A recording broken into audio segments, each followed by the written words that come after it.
All right, had a pretty good weekend in Louisville. Had my cousin's wedding. Now actually my other cousin's heading in the Polestar, getting his first a real true electric road trip experience. We're gonna head off to Lafayette, Indiana will be the first stop. It's about 180 miles. We're charged up to 96% off these little Clipper Creek chargers that the city of Louisville maintains. But first, so we're gonna head off to Chicago today, but our first stop will be Lafayette, Indiana.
All right, we are here in Lafayette, Indiana. Just plugged into charger number 4, getting great speeds right away. Let's take a look. Arrived with 24%, charging at 147 kilowatt right now, so pretty excellent. Probably need to charge to 65% if we want to make it all the way home, or we might add one more stop on the south side of Chicago just to break it up and not have a full, 20-some minute, 30-minute charge here.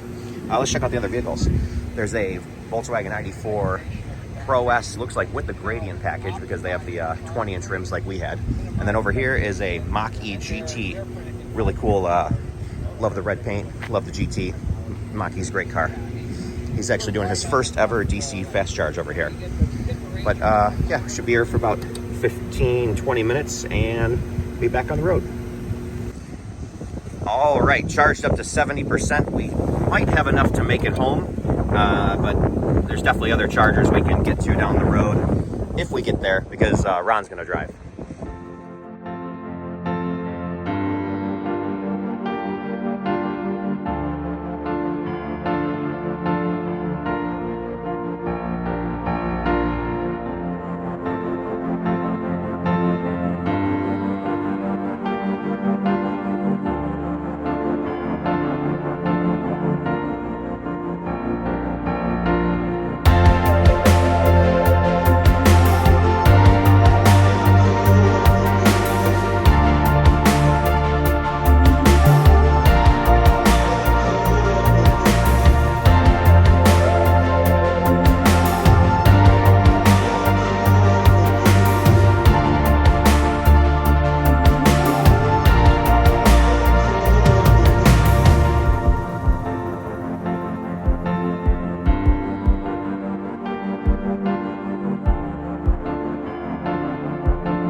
right, so just wrapping up the 4,000 mile road trip to pick up the Polestar 2.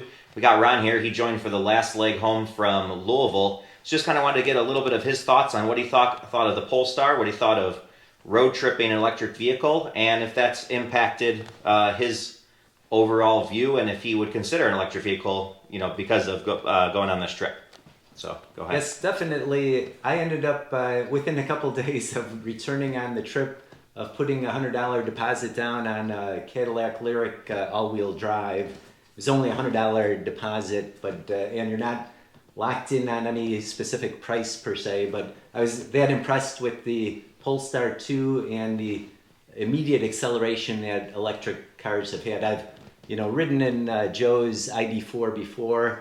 And but the Polestar 2 had much more acceleration than the ID4 did. Yeah, that's kind of it seems to be the biggest thing I've noticed is when anyone goes for a ride in an electric vehicle, or even better, you got to drive it for one of the legs of the trip. That makes a huge difference with all the numbers on paper of 0 to 60 and whatever time is what it is. But I've always said the acceleration from like 50 to 70, like highway passing, that's where the electric vehicles really shine because there's no lag in the downshift or anything. So, yes. When we were on the highway and there's you want to merge lanes and get around a truck or something, it's a much almost safer experience too because you're able to make the maneuvers you need to in a situation. I definitely agree. It's like you basically step on it and it just goes. You don't have to wait for that downshift and that or for the engine to rev up before you get going, basically. All right. Well, that was a quick wrap up of that drive home. I hope you guys enjoyed the video. I'm glad Ron enjoyed the car and now is looking forward to going electric. So if you guys found this content helpful, please do like the video and subscribe to the channel for more upcoming. I did another road trip with the Polestar since the last trip. I went down to Disney and took my sister and her husband. So that was their first experience in an electric vehicle. So we'll have that coverage coming up in about a month. But until then, take care till next time.